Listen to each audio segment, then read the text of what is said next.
চাঁদার টাকা না পেয়ে হানিফ কাউন্টার এবং ফারজানা কাউন্টার এবং ভিংলাবাড়ির ব্যবসা প্রতিষ্ঠানে ভাঙচুর। কুমিল্লা প্রতিনিধি মোহাম্মদ নিসার উদ্দিনের রিপোর্টে বিস্তারিত।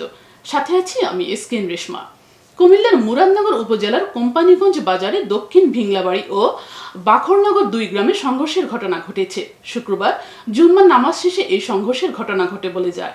পরে ঘটনাস্থলে পৌঁছে পরিস্থিতি নিয়ন্ত্রণে আনে সেনাবাহিনী ও পুলিশ।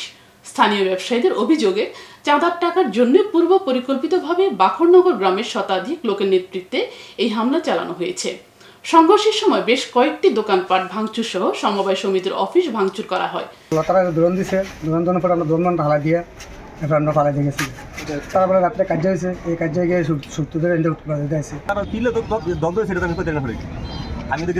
তার কারণটা আমরা সঠিকভাবে জানি না, তবে আজকে শুক্রবার আমরা বাড়ি থেকে শুনছি যে আইসা দিয়ে আমাদের এই সমিতির অফিস ভাঙচুর করে লুটপাট করে নিয়ে গেছে।